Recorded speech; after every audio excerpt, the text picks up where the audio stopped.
Gold trusted gold buyers మీరు తాకట్టు పెట్టిన బంగారాన్ని విడిపించి ఈ రోజు ఉన్న మార్కెట్ ధరకు కొనబడను. ఈ వారం మన గెస్ట్ 1995 బ్యాచ్ పోలీస్ పేరు వెంకటేశ్వర గారు, డిఎస్పీ జంబలమడుగు.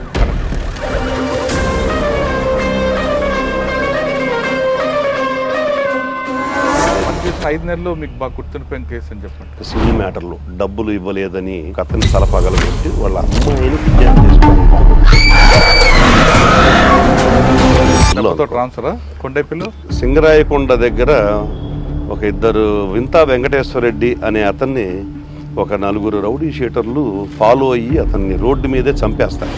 వాళ్ళు నందుకూరులో ముద్దాయి దొరుకుతారు. వాళ్ళకి దొరికినప్పుడు వాళ్ళిద్దరిని సీన్ రీకన్స్ట్రక్షన్కి తీసుకెళ్ళినప్పుడు వాళ్ళ మీద తిరగబడి కత్తితో కూడా నరకడం జరిగింది ఒక కానిస్టేబుల్ వాళ్ళలో ఒకటి. ఆ కేసులో అప్పుడు తెలిసింది సార్ నాకు అసలు ఆఫీసర్స్ అంటే ఏందని. కేసు నుంచి మరి గుణపాఠం నేర్చుకున్నారు? బాగా నేర్చుకున్నాను సార్. సార్ సంతమాగలూరులో ఒక సామాజిక వర్గం వాళ్ళు డామినేషన్ ఉంటుంది, వాళ్ళని ఎలా డీల్ చేసుకొచ్చారండి? అప్పుడు గిరణాలు లేవు సార్, మర్డర్లే. సంతమాగలూరు లోకల్ గా మర్డర్ దారిన కోర్టుకు వెళ్ళేటప్పుడు సింగరకొండ దగ్గర వీళ్ళిద్దరిలో కూడా చిన్న ముఠా పెద్ద ముఠా అని ఉండేది. ఒక రోడ్డు సెంటర్ లో చావడి ఉండేది. అటుపోయినా మర్డర్ జరిగిద్ది, వాళ్ళు ఇటుపోయినా మర్డర్ జరిగిద్ది. ఆడవాళ్ళ జోలికి ఎవరు రా. పోలీసోడు లాగా చేస్తే ఎక్కడైనా ఫ్యాక్షన్ తగ్గిద్ది అనేది. పోలీసు లాగా అంటే ఏం చేయాలి? ఆయన ఎందుకో నేను పనిచేసిన 2 సంవత్సరాల 4 నెలలు 2 సంవత్సరాల 2 నెలలు నాతో మాట్లాడకుండానే ఉద్యోగం చేస్తాను. ఆయన మాట్లాడదా? మాట్లాడతాడు సార్. ఎప్పుడు మాట్లాడినా కూడా 2.5 సంవత్సరాల్లో ఒంగోలు తాలూకాలో మీకు మార్క్ ఏముంది? అక్కడ హేమకృతి లేడీని రేప్ అండ్ మర్డర్ చేసి ఒక పొలంలో పడేసి వెళ్ళిపోయారు. వాళ్ళ అక్క దగ్గర నుంచే ఆవిడ బయలుదేరింది, మర్డర్ అయ్యింది. నాకు సీన్ లో చిన్న కాగితం ముక్క దొరికింది సార్. ఆ కాగితం ముక్క మీద ఫోన్ నెంబర్ ఉంది. ఈ అక్క కూతురు ఫోన్ చేసి వీళ్ళని ట్రాప్ చేసి తను ఏదో ఎస్ఐగా కూతురు ఎస్ఐగా ఎందుకు యాక్ట్ చేసింది? సెక్సువల్ గా ట్రాప్ చేసింది. రా ఒకసారి మనం కలుద్దామని చంపేశారు, ప్లస్ రేప్ చేసేసారు. చంపిద్దరు, రేప్ చేశారు. వాళ్ళు పట్టుకుంటారు, ఈడి పనిలో ఈడుంటాడు, వాళ్ళ పనిలో ఒక పక్క సమక్షంలో ఆ ముందు అక్కడ ఆవిడ పక్కా ఉంది. తర్వాత నేను కొన్ని ఇబ్బందులు పడ్డాను. మంచి కేసు చేశారు కదా కన్విక్షన్. అన్యాయంగా సస్పెండ్ అయ్యా. వాళ్ళు కూడా సస్పెండెడ్ ఆఫీసర్ అనగానే కొంచెం తక్కువగానే చూస్తారు. కానీ సస్పెండ్ ఎందుకయ్యారో చెప్పట్లేదు. నేను అసలు మర్చిపోలేని ఇన్సిడెంట్. నేను ఎంఆర్ఓ ఆఫీస్లో పనిచేశాను కదా sir. Officer party powerful lady, నా పార్టీ కదా. ఏంటి చదవవా అన్నాడు. మీరు చేసిన అన్యాయం చదవటం ఎందుకు సార్? ఇంటి ఇచ్చారు మీరు. రైల్వేలో ఒక మేజర్ కేసు పట్టుకుంది. ఒక వైశ్యాస్ అతను గోల్డ్ వ్యాపారం చేసి గోల్డ్ తీసుకొని వస్తూ బాపట్ల యువతల చీరాల చినగంజాం దగ్గర జస్ట్ అట్ట క్రాస్ అయ్యింది. స్లోగానే ఉందని దిగటాన్ని ట్రై చేసి పడిపోతాడు, ఇంజురీ అవుతాడు. సూట్ కేసు అవతల పడిపోతుంది. ఈ సూట్ కేసును తీసుకొని స్టేషన్ మాస్టర్కి ఇస్తారు. మరుసటి రోజు వాళ్ళ పేరెంట్స్ వచ్చి 700 గ్రాములు గోల్డ్ 5 లక్షల క్యాష్ రిపోర్ట్ ఇచ్చారు. తర్వాత చివరికి మొత్తం 1200 గ్రాములు 1300 గ్రాములు రికవరీ చేశాను. అంటే స్టేషన్ మాస్టర్ ఇచ్చాడు కదా. జనరల్గా రైల్వేలో ఏంటంటే గ్యాంగ్ మ్యాన్ తీసుకెళ్లి ఇవ్వడం కరెక్టే, వాళ్ళ ముగ్గురు పంచుకోవటం కరెక్టే. రికవరీ చేసిన తర్వాత మీరు నమ్మరు సార్, నాకు నరకం కనపడింది. 1300 గ్రాములు కదా, 700 గ్రాములే కదా రికార్డు. మిగతా 500 సంగతి 600 సంగతి ఏందంటే అతను బాధ అంతా ఇది కాదు. ఇది సార్ రైల్వే తర్వాత ఎక్కడికి వచ్చారు? ఇంకొక దురదృష్టమైన ప్లేస్ చీరాల. ఆయన నన్ను బలవంతంగా చీరాల వేయించుకోగానే దురదృష్టకరమైన సంఘటన, పోలీస్ స్టేషన్ ముందు ఒక ఇష్యూ జరిగింది, ఒక అతన్ని కొట్టడం వాళ్ళ బ్రదర్. దానిలో నేను కేసు కట్టాను, యాజ్ పర్ మెరిట్స్ చేశాను. మన ఈ అతి తెలివే మనకి కొడతదని. సీసీ కెమెరా డబ్బులు తిన్నారని సస్పెండ్. దానిలో తిన్నారని కూడా కాదు సార్, దానిలో గొప్ప రిపోర్ట్ అది.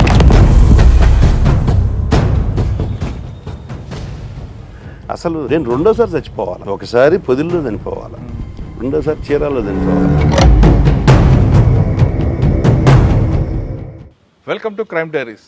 ఈ వారం మన గెస్ట్ 1995 బ్యాచ్ పోలీస్ ఆఫీసర్ పేరు వెంకటేశ్వర గారు, డిఎస్పీ జంబలమడుగు, కడప జిల్లా. జంబలమడుగు అనగానే గతంలో ఫ్యాక్షన్ కనబడేది, కానీ ఇప్పుడు ఫ్యాక్షన్ లేకుండా ఉన్న జంబలమడుగులో క్రైమ్ ఎలాగుంది, జంబలమడుగు ముందు ఎక్కడ పనిచేశారు, అన్నిటికన్నా ముఖ్యంగా కీర్తిశేషులు మంచి ఆఫీసర్ మీ అందరికీ తెలుసు పృథ్వీనారాయణ గారు. పృథ్వీనారాయణ గారి ప్రియశిష్యుడు ఇప్పుడు మనం ఇంటర్వ్యూ చేస్తున్నాం.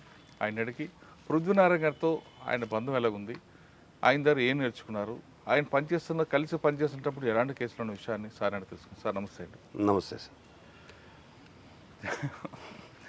పృథ్వీనారాయణ గారు అనగానే నాతో పాటు నా ఇంటర్వ్యూ చూసిన చాలా మందికి ఆయన కనిపిస్తుంటారు.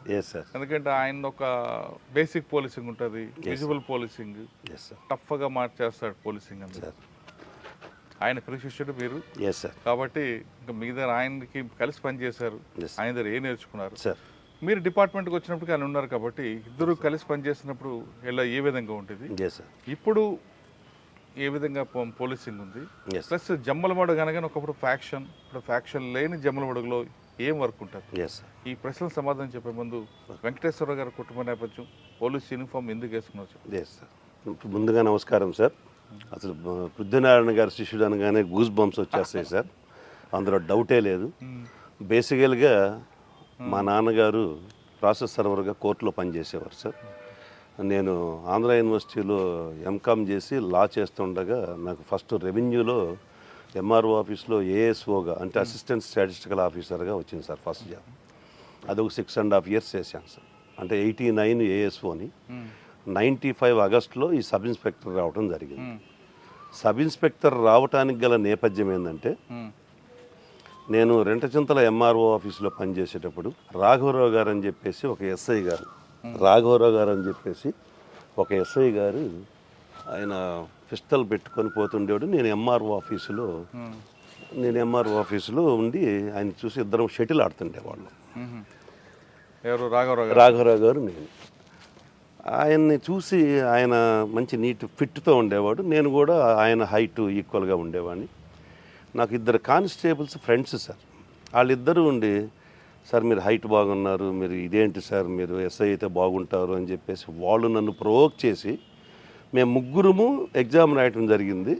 బై బ్యాడ్ లక్ మేము ఇద్దరం సెలెక్ట్ అయ్యాము. అందులో ఆ కానిస్టేబుల్ నేను, అతను వెంకటేశ్వర రెడ్డి అని అతను, ఇద్దరము 95లో సెలెక్ట్ అవ్వడం జరిగింది.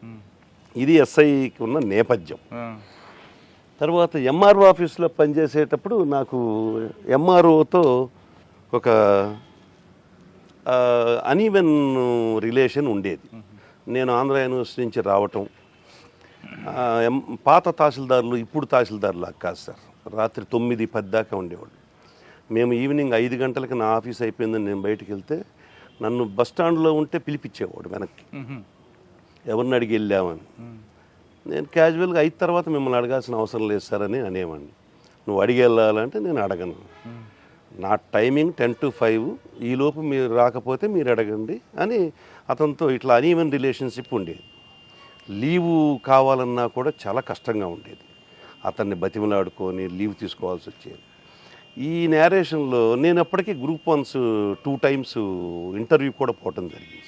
నేను సెలెక్ట్ కాల. నేను రెగ్యులర్గా చదువుతూనే ఉన్నాను. కాకతాళీయంగా మా కానిస్టేబుల్స్ ప్రొవోక్ చేసిన దాని మీదట నేను సబ్ ఇన్స్పెక్టర్గా రావడం జరిగింది. వన్స్ సబ్ ఇన్స్పెక్టర్గా సెలెక్ట్ అయిన తర్వాత మా ఫాదర్ నన్ను తిట్టాడు, ఎవడరా నువ్వు ఈ ఉద్యోగం సెలెక్ట్ చేసుకున్నావు, యూజ్లెస్ ఫెలో అని. మా ఫాదర్ ఈవెందో ఈజ్ అటెండర్ క్యాడర్. అదేంటిదన్నా ఇలా ఈ పోస్ట్కి అసలు ఎంతో ఉంది, అలాంటి పోస్ట్ని వద్దంటావు ఏంటంటే, చీచి శవాల మీద డబ్బులు ఏరుకునే పోస్ట్ దానికి వెళ్తావను అని మా ఫాదర్ అంటుంది. అది అయినా సరే వచ్చింది వెళ్తానన్నావు కాబట్టి నీకు కొన్ని చెప్తాను, ఎప్పుడు గుర్తుపెట్టుకో, కింద వాళ్ళని బాగా చూసుకో. నీకు పేరు తెచ్చినా కింద వాళ్ళే, చెడు తెచ్చినా కింద వాళ్ళే, వాళ్ళని బాగా చూసుకో. బికాస్ నన్ను సరిగా చూడట్లేదు వీళ్ళు, ఆయన ఉద్దేశంతో. రెండోది, ఎవరైనా నిన్ను చెప్పాలంటే ఆనందరావు గారు అబ్బాయి అని చెప్పాలి, వెంకటేశ్వరరావు వాళ్ళ నాన్న ఆనందరావు అని చెప్పి చెప్పకూడదు అని. ఎప్పుడు శవాల దగ్గర ఎప్పుడు కూడా చేయజాపమాక. ఈ 3 సిద్ధాంతాలు నేను ప్రూవ్ చేశాను. ఆనందరావు గారు అబ్బాయి అనిపించుకున్నాను. నా కింది స్టాఫ్తో మంచి ఆఫీసర్గా కొనియాడబడ్డాను. ఇది ఫస్ట్ పోస్టింగ్ నాకు అర్ధవీడు ప్రొబేషనరీ సబ్ ఇన్స్పెక్టర్గా నరహరి గారు సార్, మా గురువు గారు. ఆయన మునగాడు ఆఫీసర్, ఇప్పుడు రిటైర్ అయ్యి అడిషనల్ ఎస్పీగా అనంతపూర్లో ఉన్నారు సార్. Very good officer. ఆయన లక్షణాలు, పృథ్వీనారాయణ గారి లక్షణాలు నా దగ్గర మెండుగా ఉంటాయి సార్. ఓకే. అర్ధవీడు తర్వాత డైరెక్ట్ కందుకూరు టౌన్ సార్. అప్పట్లో first sub divisional head quarter posting నాకు ఒక్కడికే ఇచ్చారు మా బ్యాచ్లో. ఓకే. అప్పుడు దివిశివరామ్ గారు ఎమ్మెల్యే గారు, ఆయనకి నాకు టర్మ్స్ బాగాలేకపోవటం వితిన్ 5 monthsలో నేను మళ్ళీ పని చేసిన 5 నెలల్లో మీకు బాగా గుర్తుండిపోయిన కేసు అని చెప్పండి. అక్కడ వాళ్ళ యాక్చువల్గా దివిశివరామ్ గారు వాళ్ళ వదిన గారు కొంతమంది మనుషులతో వచ్చి వాళ్ళు ఒక సివిల్ మ్యాటర్లో డబ్బులు ఇవ్వలేదని ఒక అతని తల పగలగొట్టి వాళ్ళ అమ్మాయిని కిడ్నాప్ చేసుకొని వెళ్తూ ఉంటే మేము ఇంటర్సెప్ట్ చేసి పట్టుకోవడం జరిగింది. పట్టుకొని కేసు కట్టాం, నాన్ బెయిలబుల్.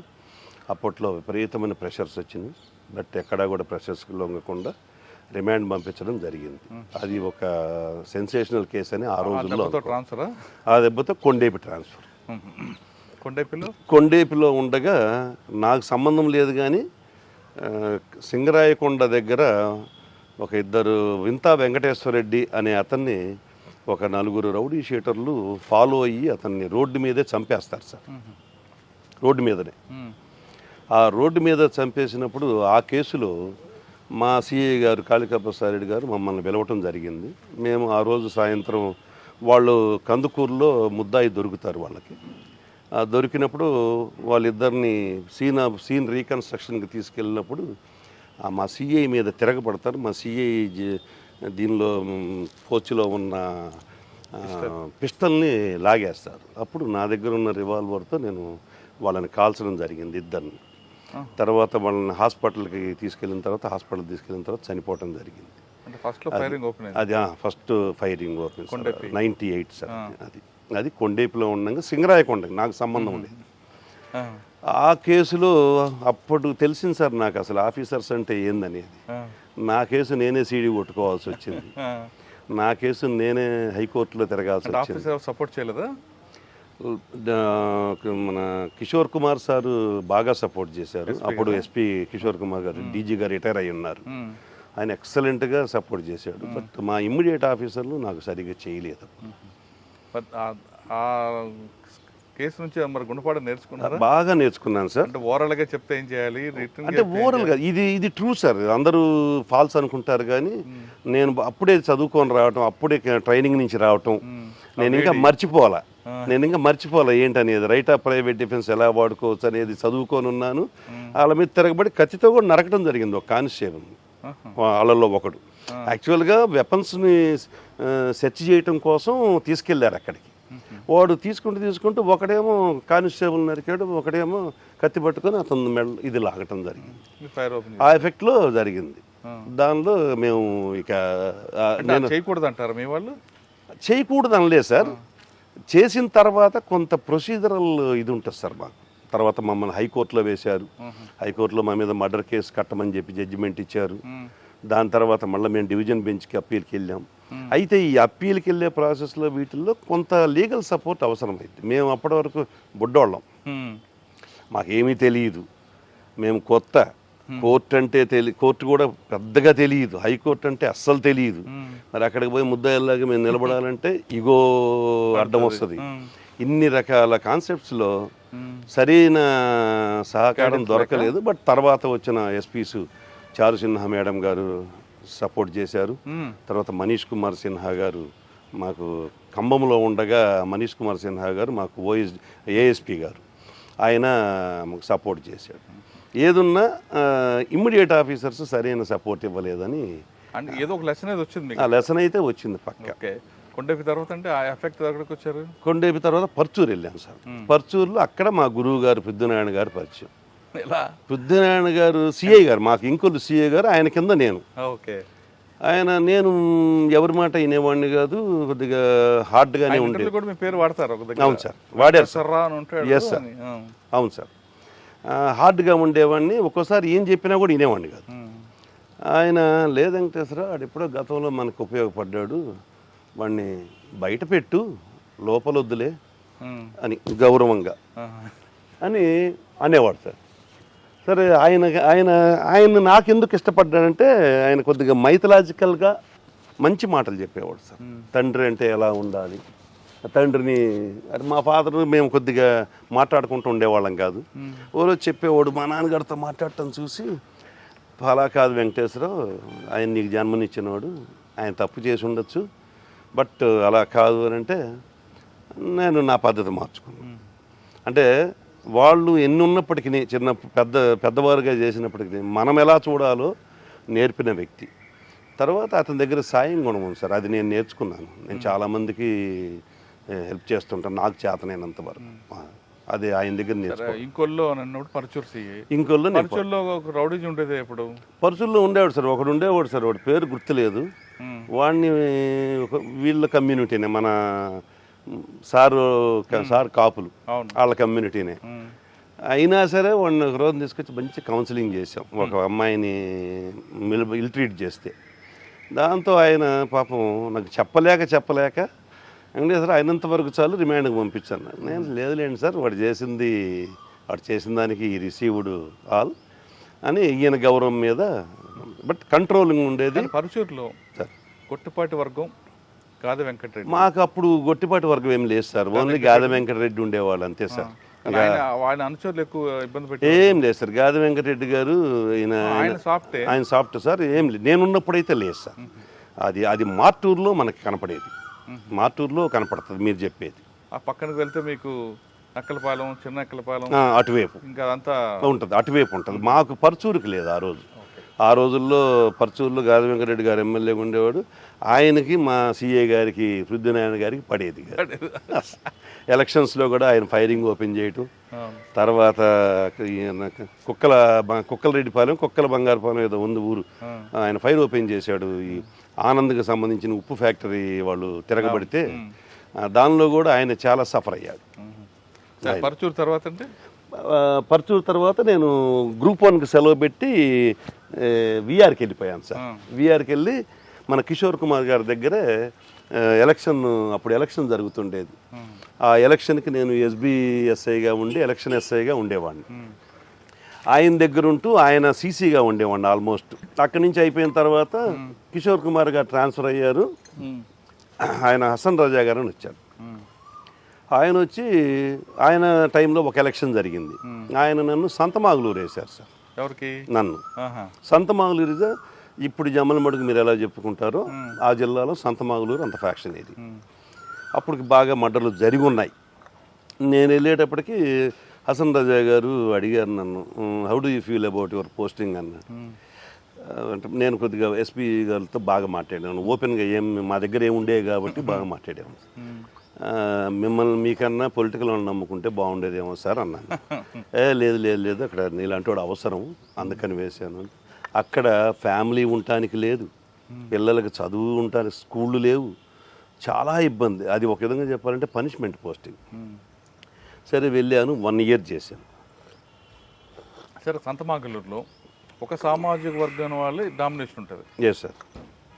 మరి వాళ్ళని ఎలా డీల్ చేసుకొచ్చారండి? ఏది వచ్చినా పెద్ద రోడ్డు మీద రావడం, ధర్నాలు చేయడం. అప్పుడు ధర్నాలు లేవు సార్, మర్డర్లే.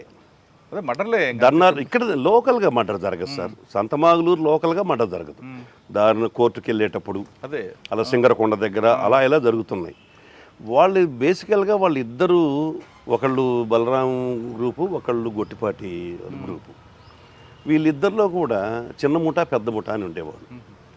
పెద్ద ముఠా అంటే గొట్టిపాటి వాళ్ళ గ్రూపు, చిన్న ముఠా అంటే బలరాం గ్రూపు. వీళ్ళిద్దరికీ ఫస్ట్ బేసికల్గా ఉన్న తగాదాన్ని ఇప్పుడు మనం చెప్పుకోవడం అనవసరం, కానీ నాకు అది నాది పరిధి కాదు. నేను ఉన్నప్పటికి వెళ్ళేటప్పటికి ఒక రోడ్డు సెంటర్లో ఒక చావడి ఉండేది. ఆ చావడిని నేను పోలీస్ స్టేషన్గా పెట్టుకొని మేము మధ్యలో ఉంటాం. వీళ్ళు అటుపోయినా మర్డర్ జరిగిద్ది, వాళ్ళు ఇటుపోయినా మర్డర్ జరిగిద్ది. ఆడవాళ్ళ జోలికి ఎవరు రారు, ఆడవాళ్ళు ఫ్రీగా తిరుగుతారు. ఇట్లాంటి పొజిషన్లో 1 ఇయర్ చేశాను. ఈ 1 ఇయర్లో మేము చేసింది ఏంటంటే ఒకటే సార్, నేను మంచోడినని నేను చెప్పడానికి లేదు, కానీ పోలీసోడు లాగా చేస్తే ఎక్కడైనా ఫ్యాక్షన్ తగ్గిద్ది అనేది నా. పోలీసు లాగా అంటే ఏం చేయాలి? ఉన్నది ఉన్నట్టుగా చేయాలి, ఉన్నది ఉన్నట్టుగా. బేసిక్ ఏం తెలుసు చేయాలి, అది ఉన్నది ఉన్నట్టుగా బేసిక్. అసలు అక్కడ ఏం జరిగిందో అదే చేయాలి. అంటే ఎవరి పక్కన ఉండకుండా చేస్తే, మేము అప్పటికి చిన్న పిల్లోళ్ళం కాబట్టి, కుర్రోళ్ళం కాబట్టి మేము ఉన్నది ఉన్నట్టుగా చేసాం. మాకు అదే ఆ నెక్స్ట్ ఇంకో పోస్టింగ్ రావడానికి కూడా కారణం. ఓకే, దాని ఇంపాక్ట్ ఎక్కడ వచ్చింది? దాని ఇంపాక్ట్ 1 ఇయర్లో వాళ్ళు అందరూ కలిసి కలిసిపోయే స్థాయికి వచ్చారు సార్. నా తర్వాత ఇంకొక ప్రభాకర్ సిఏ గారని వచ్చారు. ఆయన వచ్చి వాళ్ళందరినీ కలిపి బొడ్రాయి దగ్గర కలిపాడు.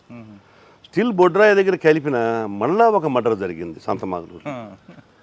అంటే ఆయన ముందు యాక్ట్ చేసి నమ్మకం ముందు తిరుగుతున్నా మరలా నన్ను సెకండ్ టైం సంతమాగులూరు పంపించారు పోస్టింగ్. నేను ఇప్పుడు ఖమ్మంలో ఉన్నాను. ఖమ్మంలో చాలా హ్యాపీగా ప్రశాంతంగా ఉన్నా. మా మార్కాపూర్ ఏరియా అంటే చాలా హ్యాపీగా ఉంటుంది. నక్సలైట్లు అదేదో ఉంటుంది ఉన్నారు కానీ మాకు చాలా కొద్దిగా హ్యాపీ కింద లెక్కే. మళ్ళా సంతమాగులూరు అప్పుడు లడ్డా సార్, ఇప్పుడు ఇంటెలిజెన్స్ డిఎస్పీ గారు, ఇంటెలిజెన్స్ డీజీ గారు, లడ్డా గారు అక్కడికి వెళ్తే అక్కడ పబ్లిక్ అడిగారట, మీరు అనవసరంగా వెంకటేశ్వరరావు ట్రాన్స్ఫర్ చేశారు, మీరు ఆయన చేయకుండా ఉంటే ఈ మర్డర్ జరిగి ఉండేది కాదు. నాకు తెలియదు అని ఆయనే చెప్పారు సార్. సంతమాగులూరు సెకండ్ టైం వచ్చారు. సెకండ్ టైం వచ్చా కూడా మర్డర్ అయిందా మళ్ళీ? లేదు సార్, మళ్ళీ నేనున్నది అక్కడ మళ్ళీ 40 రోజులే. మళ్ళీ 40 రోజుల్లో పొలిటికల్ ఈక్వేషన్స్ వర్కౌట్ కాలేదు. మళ్ళీ నన్ను గుడ్లూరు వేశారు. అక్కడి నుంచి గుడ్లూరు వెళ్ళా, లడ్డా గారే. గుడ్లూరులో ఒక 8 months చేశాను. గుడ్లూరులో అంత చెప్పుకోదగినంత ఏం లేదు సార్. గుడ్లూరు తర్వాత మళ్ళా లడ్డా గారు ఒంగోలు తాలూకా వేశారు. సో తాలూకాలో ఇక నేను తాలూకా వెంకటేశ్వరరావుగా స్థిరపడిపోయాను సార్. అక్కడ 2.5 years చేసిన ఏకైక పోలీస్ ఆఫీసర్. ఏమున్నాయండి అంత గట్టిగా చేసిన? ఏం చేస్తారు, అది head quarter sir, Ongole head quarter, Ongole taluka 24 hours ఉద్యోగమే సార్. దానికి తోడు మాకు అక్కడ పనిచేసిన ఎస్పీలు లడ్డా గారు, బాలసుబ్రహ్మణ్యం గారు, తర్వాత వినీత్ బిజిలాల్ గారు, ముగ్గురు మనిషిలో ఉన్న సత్తను మొత్తాన్ని తీస్తారు సార్. అలాంటి ఆఫీసర్లు ఇక వాళ్ళ దగ్గర ఉన్న. అయితే అటాక్ అప్పుడు మీరు అక్కడే ఉన్నారా సార్? లడ్డా గారు అటాక్ అప్పుడు నేను అక్కడే తాలూకా. సార్ ఈ ముగ్గురు ఆఫీసర్ల మీకు ఎవరు బాగా నచ్చింది? ముగ్గురు సార్, ముగ్గురు గట్టి ఆఫీసర్లు సార్. అయితే ఎక్కువ కాలం పనిచేసింది నేను బాలసుబ్రహ్మణ్యం గారి దగ్గర. బాలసుబ్రహ్మణ్యం గారు ఆయన లడ్డా గారు అప్పుడప్పుడు మాతో మాట్లాడతారు సార్. బాలసుబ్రహ్మణ్యం గారు డైలీ మాట్లాడతారు. వినీత్ బిజిలాల్ గారు నేను తక్కువ కాలం ఉన్నా ఆయన దగ్గర. అదే బట్ మన బాలసుబ్రహ్మణ్యం గారి దగ్గర ఉన్నప్పుడు మేము ఏమి జరిగినా, టౌన్లో ఏం జరిగినా నేను ఉండేవాడిని. నా దురదృష్టం ఆ 2.5 సంవత్సరాలు ఏంటంటే కొండారెడ్డి డిఎస్పీ గారు అని ఒక ఆయన ఉండేవాడు సార్. అప్పుడు ఆయన కృష్ణా ఏరియా అతను. ఆయన ఎందుకో 2.5 సంవత్సరం నేను పనిచేసిన 2 సంవత్సరాల 4 నెలల్లో 2 సంవత్సరాల 2 నెలలు నాతో మాట్లాడకుండానే ఉద్యోగం చేశాడు. నేను ఆయన నమస్కారం పెట్టుకుంటే ఉద్యోగం చేశాను. ఆయనకి మాట్లాడదా? మాట్లాడతాడు సార్. ఎప్పుడు మాట్లాడినా కూడా నెగిటివ్ టాకింగ్. నేను అదేవిధంగా కొంతకాలం చూసి తర్వాత ఇక మీరు మారనప్పుడు నేను ఎందుకు మారాలని నేను కూడా నా ఒరిజినల్ స్టైల్కి వెళ్ళిపోయాను. అంటే ఫస్ట్లో తహసీల్దార్ లాగా అంతే. అసలు నేను వీలైనంత వరకు అనిపించుకోను సార్. అంటే పడను, తప్పు ఉంటే మాత్రం కాళ్ళ దగ్గరికి వెళ్తా. దాదాపు ఆ పరిస్థితి రాలా ఈ రోజు వరకు, దేవుడి దయ వల్ల. ఆఫీసర్లు అందరూ నన్ను మెచ్చుకున్న వాళ్ళు. ఈ 2.5 సంవత్సరాల్లో ఒంగోలు తాలూకాలో మీకు మార్క్ ఏముంది? అక్కడ రౌడీల మీద ఉందా లేదా మర్డర్లు ఏమైనా జరిగాయా? మొత్తం సార్ ఎక్కడ మర్డర్ జరిగినా మేము ఉంటాం ఆడ ఫస్ట్. అంటే ఎక్కడ క్లూ లేని మర్డర్ నేను బ్రేక్ చేశారా? క్లూ లేని మర్డరు అక్కడంటే మాకు ఐడి పార్టీ వాళ్ళు ఉండేవాళ్ళు, కానీ పొదిల్లో చేశాను సార్. నేను పొదిలి సిఐగా ఉన్నా 2014, 12 to 14 చేశాను. పొదిల్లో ఉన్నప్పుడు ఒక లేడీని, చీమకుర్తి లేడీని ఒక రేప్ అండ్ మర్డర్ చేసి ఒక పొలంలో పడేసి వెళ్ళిపోయారు. అయితే ఆమెను చూసిన తర్వాత నాకు మనిషిని చూడగానే మేము 95 బ్యాచ్ కదా సార్, మాకు అప్ప బాగా నేర్పింది సార్. వాస్తవంగా మా 95 బ్యాచ్ని మీరు ఎవరు చూసినా 95% నా రిజంబ్లెన్సెస్ కనపడతాయి. మా బ్యాచ్లో ఎవరో 5% ఉంటారేమో. మా దగ్గర అన్నీ ఆ క్వాలిటీసే. మేము చూడగానే ఇది ఇక్కడ మర్డర్ చేశారు, ఇక్కడ తీసుకెళ్ళి పడేశారు అనేది నేను చూసిన తర్వాత ఫస్ట్ 25 రోజులు క్లూ లేదు. 2వ రోజు వచ్చేటప్పటికి సార్ సాయంత్రానికి మాకు ముందు బాడీ ట్రేస్ అయింది. ఎనీ కేసు బాడీ ట్రేస్ అయితే సగం ట్రేస్ అయినట్టే. అతను చనిపోయిన ఆమె నా పేరు నారాయణమ్మ అనుకుంటా పేరు, అతని పేరు నారాయణ, నాకు సరిగ్గా గుర్తులేదు. అతను ఒక మాట చెప్పాడు, సార్ మా అక్కయ్య చేసి ఉంటారు సార్ ఈ మర్డరు అని. వాళ్ళు కూడా వచ్చున్నారు ఆ రోజుకి. వాళ్ళ అక్క దగ్గర నుంచే ఆవిడ బయలుదేరింది, ఆ. మర్డర్ అయ్యింది. ఇది మా అక్కే చేసినట్టు సార్. మీ మరి అక్క రేప్ అండ్ మర్డర్ కదా. Rape and murder. ఆ. మాకు అసలు అర్థం కాల. ఆయన ఒక మాట చెప్పాడు నాకు. సీన్లో ఒక చిన్న కాగితం ముక్క దొరికింది సార్. ఆ కాగితం ముక్క మీద ఫోన్ నెంబర్ ఉంది. నేను ఆ కాగితం ముక్క కూడా సీజ్ చేశాను. మా వాళ్ళందరూ ఉండి అదేదో గాలి కొట్టుకొచ్చుంటుంది సార్ అని చెప్పాను. అంటే లేదు సీన్లో ప్రతిదీ మనకు అవసరమే అని చెప్పేసి తీసుకున్నాం. ఆ ఫోన్ నెంబర్ చూస్తే కాజీపేట వచ్చింది. ఇక్కడ కడప కాజీపేటలో వాళ్ళని ఎమ్మటే సిడిఆర్స్ తెప్పిస్తే వాళ్ళ లొకేషన్ ఇక్కడే ఉంది. సో వాళ్ళు కాదు, రూల్ అవుట్. ఇక మాకు క్లూ లేదు. వాడేమో 24 గంటలు మక్కే చేసింది సార్ అంటున్నాడు. నేను ఎలా ఫిక్సప్ చేయాలి? వాళ్ళు డైలీ వస్తున్నారు, మాతో మాట్లాడుతున్నారు. ఇక నేను సెల్ టవర్స్ తీసి, సెల్ టవర్స్ లొకేషన్స్ మొత్తం తీసి, ఆమె ఎక్కడి నుంచి వచ్చిందో అక్కడ వరకు తీసి, అప్పట్లో సెల్ నాలెడ్జ్ తక్కువే సార్, మేము కొద్దిగా నాకు తక్కువే, బట్ నేను పక్కనున్న వాళ్ళ హెల్ప్ తీసుకొని దాన్ని తీసి దాదాపు 70,000 ఫోన్లకి చేసి ఉంటాను సార్. ఫోన్లు అంటే ఒక టీంని పెట్టి మీరు పలానా రోజు ఇటు వచ్చారా అంటే నేనే ఒకరితో మాట్లాడా. వాడు కాజీపేట అన్నాడు. మీరు ఎక్కడంటే కాజీపేట అంటే మీరేమన్నా ఇటు వచ్చారంటే లేదు సార్ నేను కొండకు పోయేవాడిని సార్ అన్నాడు.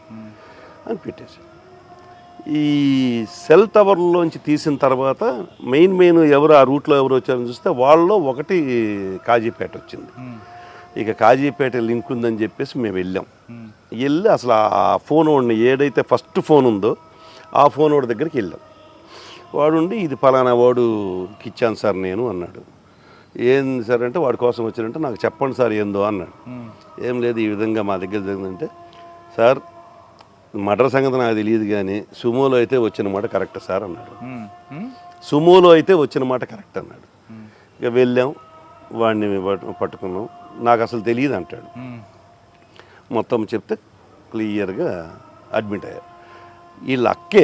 వాళ్ళ అక్క కూతురు, వాళ్ళ కొడుకు. ఈ అక్క కూతురు ఫోన్ చేసి వీళ్ళని ట్రాప్ చేసి కాజీపేట వాళ్ళని తను ఏదో ఎస్ఐగా ఫోన్లో ట్రాప్ చేసి వాడు ఎస్ఐ అనుకోనే వచ్చాడు. సుమోలో బయలుదేరి వచ్చి ఆవిడ్ని అప్పటికే మత్తుమందు కలిపిన డ్రింక్ తాపిచ్చి తీసుకొని వచ్చి 4 నిమిషంలోకి వచ్చి చంపేటప్పుడు 4 పట్టుకుంటారు, రేప్ చేస్తాడు. ఇలా జరిగింది. అది ఎందుకండి ఆమె ఎందుకు చేసింది? యాక్చువల్గా ఈమె ఎవరైతే చెల్లెలు ఉందో చెల్లెలు ఆమె భర్తని ఇల్లీగల్ కాంట్రాక్ట్తో పెట్టుకుంది.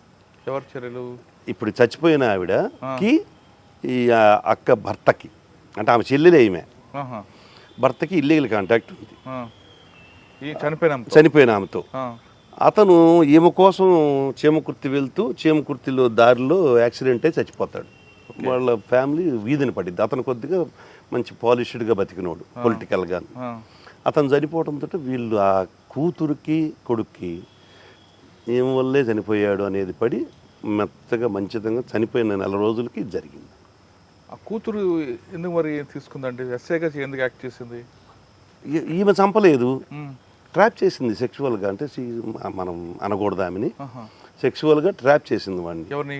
ఈ కాజీపేట వాడిని ఏదో ఒక ఫోన్ నెంబర్స్ వాళ్ళ ఎవరెవరియో నెంబర్లు దొరికినప్పుడు ఒక నెంబర్ ఆమెకు దొరికింది. ఇక రెగ్యులర్ కాంటాక్ట్ చేస్తూ అతనితోటి నువ్వురా నేను నీకు ఫస్ట్ మర్డర్ అని తెలియదు అతనికి, రా ఒకసారి మనం కలుద్దామని చెప్పి పిలిచి నువ్వు 4 తీసుకొచ్చుకో, కొద్దిగా నాకు డబ్బులు ఇవ్వాలి, ఆ డబ్బులు వసూలు చేయాలి కొద్దిగా అని చెప్పేసేసి అని పిలిపిస్తుంది. పిలిపించిన తర్వాత వాళ్ళకి మందు దాపి ఒక 25,000 రూపాయలు డబ్బులు ఇచ్చి చంపిస్తుంది. ఇది case life conviction. Super. Life conviction కోర్టులో. కాజీపేటానికి అక్కడికి వచ్చే వరకు మర్డర్ చేస్తాను తెలియదు, అక్కడికి వచ్చినప్పుడు తెలియదు. కానీ అక్కడికి వచ్చిన తర్వాత 25,000 ఇచ్చి చంపేమని చెబితే చంపేశారు ప్లస్ రేప్ చేసేసాడు. చంపిద్దరు రేప్ చేశారు.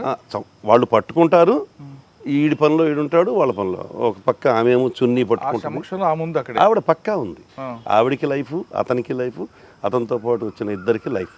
సూపర్. అది భలే కేసు. ఆ కేసులో నాకు మనస్తృప్తి ఏంటంటే డిటెక్షన్ కాదు, ఆ సూమో డ్రైవర్ని అప్పుడు రఘురామరెడ్డి ఎస్పీ గారు, మా కుల్ రఘురామరెడ్డి గారు, ఆ డ్రైవర్ని కూడా పెట్టమంటారు సార్. నేనుండి లేదు సార్ అతనికి తెలియదు, అతని వాయిస్ రికార్డు కూడా ఉంది. ఏదో డబ్బులు వసూలు చేసుకోవడానికి వాళ్ళని తీసుకొచ్చి దించిపోయి నీ బాడుగు నీకు ఇస్తానంటే వచ్చాడు. అతను దీనిలో విట్నెస్ సార్, ప్రైమ్ విట్నెస్. అతను బండి ఆడపెట్టి వాళ్ళు పోయి లోపల పోయి చంపుతారు అని ఆయనతో పోట్లాడా. ఆయన ఎట్టి పరిస్థితుల్లో పెట్టాల్సిందే అంటాడు. నేను ఒకరోజు పర్సనల్గా వెళ్ళి ఎవరికైనా ఇచ్చేయండి సార్ ఈ కేసు, నేను పెట్టలేను సార్ అతను అని చెప్పి అడిగాను. ఎందుకంటే నాకు కూడా బాధేస్తుంది. అన్యాయంగా మర్డర్ కేసు, ఏదో చిన్న పెట్టి కేసు అన్నా కూడా తప్పే, కానీ ఎందుకు డ్రైవర్ మీద అంటే డ్రైవర్ ఆయనకేం లేదు, వాడు కూడా ఇన్వాల్వ్ అయింటాడు. కాజీపేట నుంచి వచ్చాడు కదా, వాడు ఎందుకు అంటే మేము ఏదైనా చెబితే ఆఫీసర్స్ ఒక సెకండ్ యాంగిల్లో కూడా చూస్తారు. ఏమన్నా వీడేమన్నా, నేను అది కూడా చెప్పాను సార్, నేను దాని ఓన్లు కాదు సార్, మీరు కావాలంటే ఇంకెవరికైనా ఇచ్చుకోండి సార్ అంటే లేదు ఇంత ఎందుకు అంటే, లేదు సార్ అతను అన్యాయం చేయడం నాకు ఇష్టం లేదు సార్ అంటే, సరే చివరికి అతని ఎవిడెన్స్ నా ఎవిడెన్స్ మీద వాళ్ళకి లైఫ్ పడింది. అంటే సాటిస్ఫాక్షన్ అది.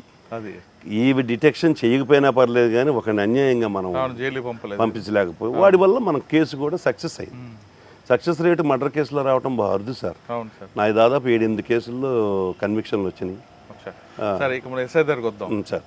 మన గురువు గారి అక్కడ అయిపోయిన తర్వాత నన్ను సంతమాగులు నుంచి లేపినప్పుడు ఈయన ఎస్బీ ఇన్స్పెక్టర్ గారు, అప్పుడు విశ్వజిత్ గారు ఎస్పీ గారు, ఆయన ఎస్బీ ఇన్స్పెక్టర్ అయితే నేను ఆయన దగ్గర మళ్ళీ ఎస్బీఎస్ అయింది. ఆయనే నన్ను 6 నెలల పాటు ఉంచుకున్నాడు. 6 నెలల తర్వాత నన్ను ఖమ్మం పంపించాడు ఎస్పీ గారి చెప్పి. ఖమ్మంకి ఒక మంచి ఎస్పీ కావాలి, ఎస్ఐ కావాలి అని అంటే మన సంఖలో పెట్టుకొని మనం అంతా ఎదుగుతున్నాం సార్, మా వాడు ఉన్నాడు కదా మా ఎస్బీఎస్ఐ అని చెప్పి వేయించాడు. అక్కడి నుంచి మళ్ళీ ఇటు వచ్చేసాం. తర్వాత నాకు ఆయనతో ఇక సంబంధం లేదు, ఎవరితో గురువుగారితో ఎక్కడున్నా మాట్లాడుకుంటా. అతను 70 ఏళ్ల వయసులో టైప్ చేస్తాడు సార్ కంప్యూటర్. ఆయన చేసిన స్పీడ్గా ఇప్పుడున్న కుర్రోళ్ళు చేయలేరు సార్. అంత గొప్ప లక్ష్మీపుత్రుడు సరస్వతీపుత్రుడు. అతనుకున్న ధైర్యము 100 మంది గుండెలతో సమానం సార్. అంత ధైర్యవంతుడు, నాకు మార్గదర్శకుడు. అంటే కేవలం ఇంకోలు ఎస్బీ కంటిన్యూ అయింది. తర్వాత నేను కొన్ని ఇబ్బందులు పడ్డాను. ఆ ఇబ్బందుల్లో ఆయన దగ్గరే ఉండేవాడిని. పోయి ఏం ఇబ్బందులు పడ్డారు? నేను పొదిల్లో ఉండగా సస్పెన్షన్కి గురయ్యాను. ఎందుకు? మంచి కేసు చేశారు కదా కన్విక్షన్. అసలు మేము ఇప్పుడు వాటి గురించి ఎక్కువ మాట్లాడకూడదు సార్. అన్యాయంగా సస్పెండ్ అయ్యాను. సస్పెండ్ అయిన తర్వాత అందరూ కలిసిపోయి, మామూలుగా ఎవరైనా సస్పెండ్ అయితే పలానా ఆయన దగ్గరికి పోయి సార్ ఏదో సాయం చేయండి సార్ అంటారు. నేను పోలేదు సార్, నేను డైరెక్ట్ డీజీ గారి దగ్గరికి వెళ్ళాను. ఎవరు డీజీ గారు? అప్పుడు మన ప్రసాదరావు గారు, ఉమ్మడి ఆంధ్రప్రదేశ్ ప్రసాదరావు గారి దగ్గరికి వెళ్తే వాళ్ళు కూడా ఏం సస్పెండెడ్ ఆఫీసర్ అనగానే కొద్దిగా తక్కువగానే చూస్తారు. ఎవరినైనా తక్కువగానే చూస్తారు. సగం చచ్చిపోయినట్టే సార్ సస్పెండెడ్ అసలు ఆఫీసరు, సగం తక్కువగా చూస్తారు సొసైటీలో కూడా. పక్కన పెట్టిన మీ డిపార్ట్మెంట్ ఏదైతే మాత్రం 80% వాళ్ళని చులకగా చూస్తారు. సార్ అక్కడ నాకు యోగానంద్ గారు హైదరాబాద్లో. యోగానంద్ మంచి ఆఫీసర్. నేను ఆయనకి తెలియదు ఫిజికల్గా, కానీ నా పేరు తెలుసు పక్కన ఉన్న వాళ్ళ ద్వారా. నేను సస్పెండ్ అయితే ఆయన అడిగాడంటే వెంకటేశ్వర రాలేదేంది అని. మా గురువు గారు నరహరి గారు అని చెప్పాను కదా, నరహరి గారు ఫోన్ చేసి యోగానంద్ సార్కి ఎందుకు కలవలేదంటే, ఏం కలవమంటారు సార్, తప్పుడు వాడిలాగా నేను పోయి ఏం కలవమంటాను అంటే, లేదు సార్ దగ్గరికి పోను. నేను వెంటనే సార్ దగ్గరికి వెళ్ళాను. సార్ తన ఇంట్లో భోజనం పెట్టి, తన ఇంట్లో మేడం గారు వండిన భోజనం పెట్టి, తన కారులో తీసుకొని పోయి ఉమేష్ రాఫ్ అడిషనల్ డీజీ గారు ఆయన దగ్గరికి తీసుకెళ్ళారు. ఆయన దగ్గరికి పోతే నేను ఆయన దగ్గరికి పోయే ముందు నేను కూడా కొద్దిగా పెడే సార్, నాకు 2 నిమిషాలు ఆయన మాట్లాడటానికి సమయం ఏమని చెప్పండి సార్ అని చెప్పాను. సార్ వెళ్ళి నేరుగా ఆయనకి డీజీపీ ఆఫీస్లో ఎంత గౌరవం అంటే మీరు నమ్మరు సార్, ఆయన వస్తుంటే ఆయనకి ఇంటర్వ్యూ ఉంటుంది, బయట సిట్టింగ్ ఉంటుంది సార్. ఏదన్నా ఆఫీస్కి వెళ్ళాలంటే ఐజీ గారి దగ్గరికి అంటే డైరెక్ట్గా వెళ్ళిపోవటం sir. Such a great fellow. నాకు అసలు గుండె అట్ట పొంగిద్ది ఆయన చూస్తే. సరే నేను డైరెక్ట్గా తీసుకెళ్ళాడు.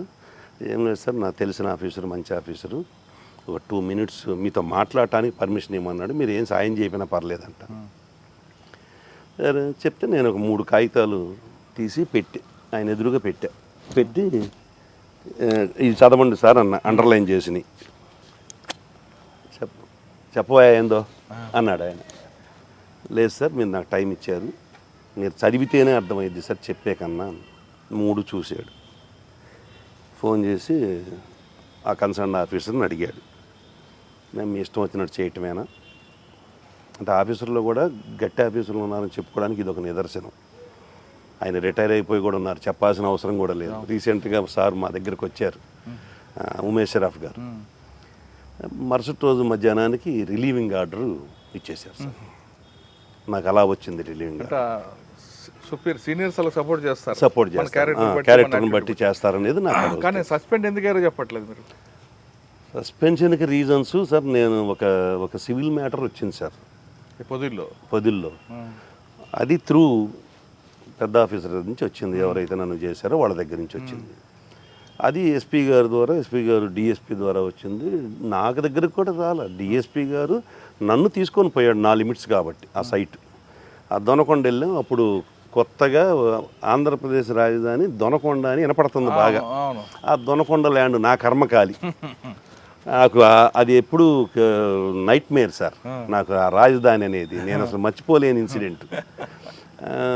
వెళ్ళాను. నేను ఎంఆర్ఓ ఆఫీస్లో పనిచేశాను కదా సార్. ఆ దొనకొండ ఎంఆర్ఓ నేను పనిచేసేటప్పుడు యూడీసీ, వాడు అక్కడ ఎంఆర్ఓ. అనా అనుకుంటా మాట్లాడుకున్నాం ఇద్దరం కూర్చొని. దీని రికార్డ్ అంతా తీయించాను. వాళ్ళ మనుషులు కూడా వచ్చారు. ఓ పవర్ఫుల్ లేడీ కూడా వచ్చింది. పవర్ఫుల్ లేడీ వచ్చింది. వాళ్ళ పార్టీ, ఆఫీసర్ పార్టీ. ఆఫీసర్ ఏ పార్టీ? ఆఫీసర్ పార్టీ నేను చెప్పేది మీకు అర్థం కావాలి. ఆఫీసర్ పార్టీ, పవర్ఫుల్ లేడీ, నా పార్టీ కాదు, పొలిటికల్ పార్టీ కాదు, అబ్బే ఆఫీసర్ పార్టీ. వచ్చి కూర్చున్నారు. ముందు రికార్డ్ అంతా తీయించాను సార్. ఆఫీసర్ ఎవరో సార్ ఇప్పుడు వద్దులేండి సార్. ఉన్నారు ఇప్పటికీ ఉన్నారు. వారు కూడా మాలాగానే ఇబ్బందులు పడతా ఉన్నారు. అవునా? భగవంతుడు ఉన్నాడు కదా సార్. హింట్ ఇచ్చారు మీరు. అదే ఇవన్నీ తీసిన తర్వాత రికార్డు తీస్తే ఆ 300 ఎకరం ఏదైతే సబ్జెక్ట్ డిస్ప్యూట్ ల్యాండ్ ఉందో అది గవర్నమెంట్ ల్యాండ్ అని జాయింట్ కలెక్టర్ గారు ఇచ్చిన తీర్పు ఉంది. ఆయన నుండి ఇది మీది ఎట్లా అయిద్దండి, ఇది మా ల్యాండ్ అయితే మీరు ఏదంటే కోర్టులో చూసుకోండి అన్నాడు. ఇదంతా కావటానికి కారణం నేను అనేది వాళ్ళ యొక్క ప్రిజంప్షన్. నేను అసలు అప్పటిదాకా ఎవరికి తెలియదు ఇది. ఈ ల్యాండ్ డీటెయిల్స్ రికార్డ్స్ అన్నీ నాకున్న తెలివితేటలు, నాకు అతి తెలివితేటలు అనేది నాకు అప్పుడు తెలిసింది సార్. అతి తెలివితేటలు వాడుకోకూడదని నన్ను అప్పుడప్పుడు కిషోర్ కుమార్ గారు సార్ అంటుంటారు, ఎస్ఐ ఉద్యోగం ఎస్ఐ ఉద్యోగం చేయమంటే సిఏ ఉద్యోగం చేస్తావు, సిఏ చేయమంటే డిఎస్పీ చేస్తావు అని అంటుంటారు sir. Because of my proactive. అంతే సార్. రెండో రోజుకి రిలీవింగ్ ఆర్డర్ వచ్చిందా? రిలీవింగ్ ఆర్డర్ కాదు సార్, నన్ను రమ్మన్నారు. వచ్చిన తర్వాత బండి హ్యాండ్ ఓవర్ చేయమన్నారు. బండి సిమ్ము నేను దేనికైనా రెడీ సార్, నాకు ఎక్కడికైనా ఓకే, అసలు దానిలో నాకు ఇబ్బంది లేదు. ఎమ్మటే ఇచ్చేసాను, బండి పెట్టుకుని బండి వదిలేసి మళ్ళీ వెళ్ళిపోయాను. మళ్ళీ మరుసటి రోజు ఉదయం రమ్మన్నారు. వస్తూ 4 సార్లు ఫోన్ చేశారు. నాకు అప్పటికే అర్థమైంది, ఓహో నాకు ఏదో ప్రిపేర్ చేశారు. నాకు ఆల్రెడీ నైట్ తెలిసింది. పోలీసులు సీక్రసీ లేదు సార్, అడిగినోడికి అడగనోడికి ఇద్దరికి చెప్తారు మా వాళ్ళు, కాబట్టి సీక్రసీ నిజం సార్. రాత్రి తెలిసింది. పొద్దున పోగానే అడిషనల్ ఎస్పీ గారు ఉండి సర్వ్ చేశారు. తీసుకున్నాను, జేబులో పెట్టుకుని. ఏంటి చదవ్వా అన్నాడు. మీరు చేసిన అన్యాయాన్ని చదవటం ఎందుకు సార్, ఇది చేసిన నా కొడుకుని వదిలిపెట్టాను నేను. చేసిన వాళ్ళు ఉన్నారు. మా ఎస్బీ ఇన్స్పెక్టర్ ఒకడు ఉన్నాడు, మా బ్యాచ్ మేట్ అప్పుడు, తిరుమల రావు అని, ఇప్పుడు డిఎస్పీ అయ్యాడు మొన్నే. సరే అతని పాత్ర కూడా కొంత ఉంది. ఏదైనా ఆఫీసర్ డెసిషన్ ఉన్నప్పుడు అతను కూడా ఏం చేయలేడు, కాబట్టి నేను అతన్ని ఫైన్ ఫాల్ చేయలేను. బట్ ఆర్డర్ చేతిలో పెట్టారు. అప్పటికి నేను ప్రకాశం జిల్లాలో ఒక వెలుగుతున్న police officer, law and order ఆఫీసర్గా ఒక్కసారిగా పాతలానికి పడిపోయా. అప్పుడు మళ్ళీ మా గురువు గారు మీరు పృథ్వీనారాయణ గారు, ఇక నా టైం ఎవరన్నా జనరల్గా సస్పెన్షన్లో కానీ ఖాళీగా ఉంటే ఇళ్ళ కాడో లేకపోతే తిరుగుతారు, లేదంటే దాక్కొని ఉంటారు. నేను 24 hours పృథ్వీనారాయణ గారి ఇంట్లోనే ఉండేవాడిని. విజయవాడ, గుంటూరు, ఆయన 2 నాది డైలీ చూసుకునేవాడిని. నా దానిలో ఉన్న లోతుపాతులు అన్ని రికార్డు బిల్డప్ చేసుకోవటము, మేమిద్దరం కూర్చొని కొట్టుకోవటము.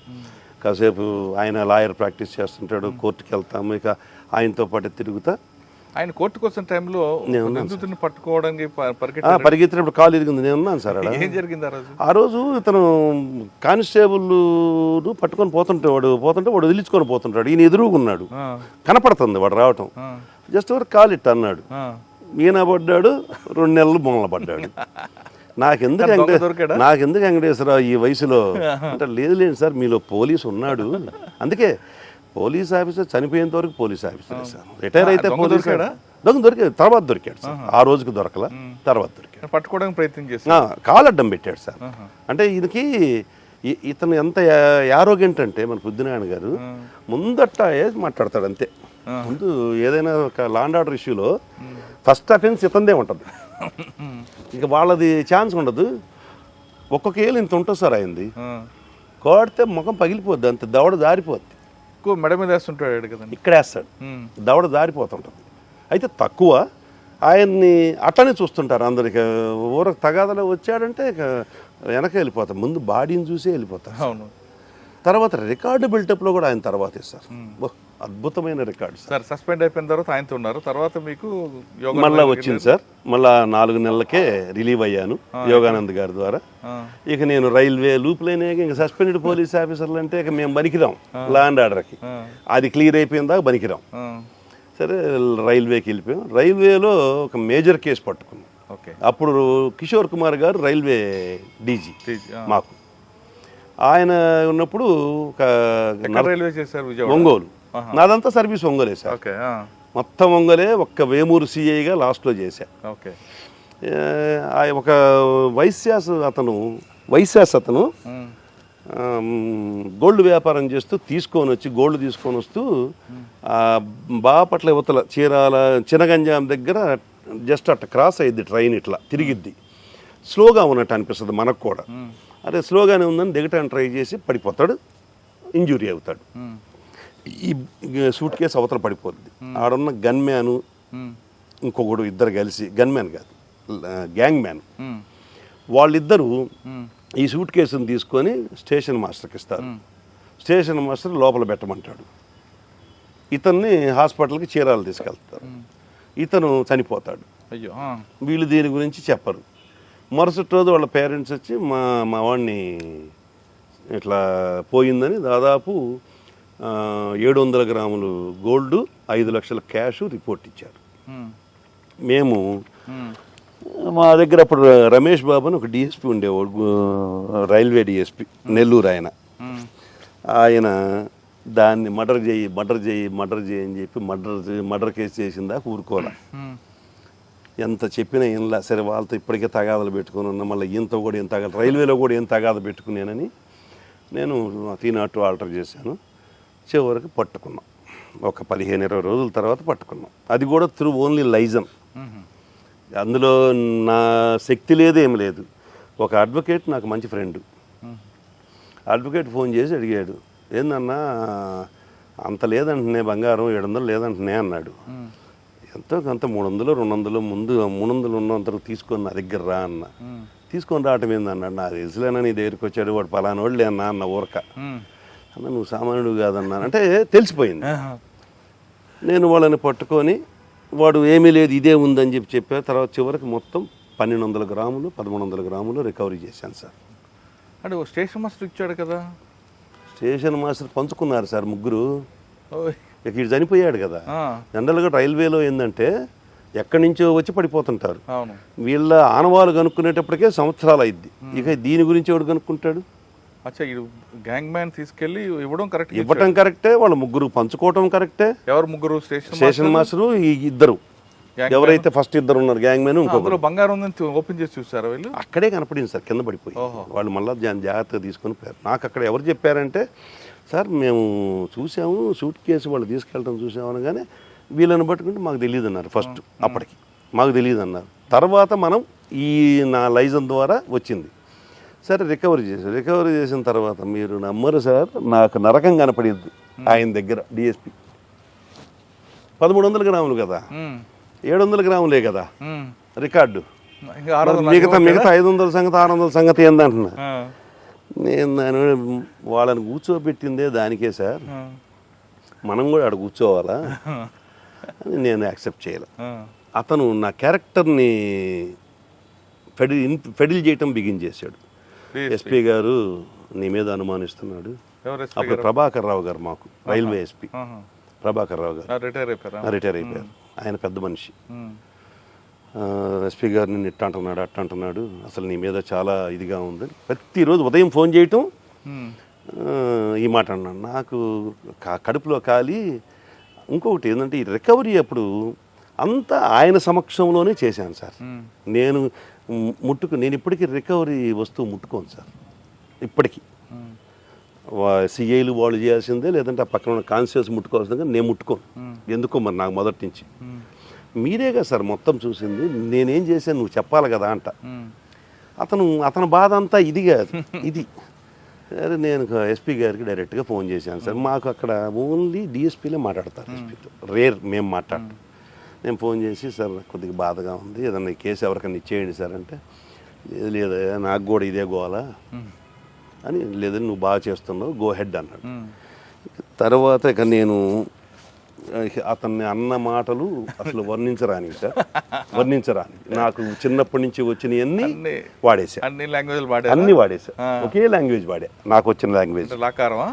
అసలు ఒకటి కాదు సార్, ఎందుకంటే నా క్యారెక్టర్ని బ్యాడ్ చేసి నా బాధ అది. లకారమే అసలు నేను అనుకోవాలి ఆఫీసర్ దాన్ని. కానీ తప్పు కదండి, డిసిప్లిన్ డిపార్ట్మెంట్ తిట్టకూడదు కదా సార్. నువ్వు దొంగవి అని నన్ను అంటా ఉంటే, నువ్వు ఉండి నువ్వు దొంగవి అంట, ఎస్పీ గారు నేను దొంగ అంటున్నారు అంటే, అదే ఎస్పీ గారు నాకు సంబంధం లేదయ్యా అంటే, ఇక నాకు అంతకన్నా ఛాన్స్ ఏంటి సార్ చెప్పండి. ఇది చాలా మందికి రాదు అవకాశం, దేవుడు నాకు కల్పించాడు. నేను అంటే మీ గురుగారు కూడా అదే, మా గురుగారు కూడా అదే,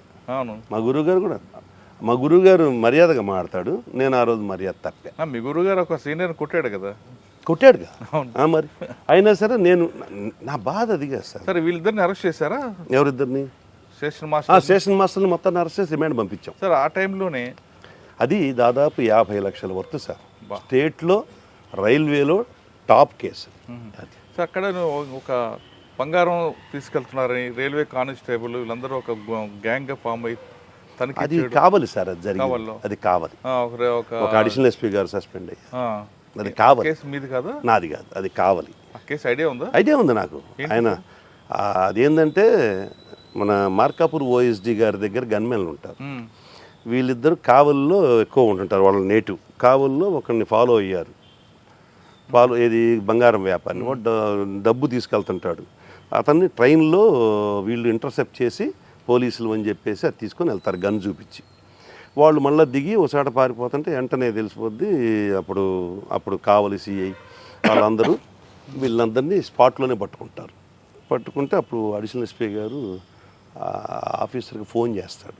ఫోన్ చేసి వాళ్ళ గన్ మ్యాన్ కదా అన్నట్టు కదా అన్నమాట. తర్వాత ఈ was also fixed as an accused and ఈ was also sent to remand. అది జరిగింది, అది నాకు తెలిసింది సార్. రైల్వే తర్వాత ఎక్కడికి వచ్చారు? రైల్వే నుంచి మళ్ళా ఇంకొక దురదృష్టమైన ప్లేస్ చీరాల ఆమంచ కృష్ణమోహన్ గారు నేను నాకు ఒక గత 8-9 ఏళ్ళుగా మేము మాట్లాడుకుంటూ ఉంటాం బాగా.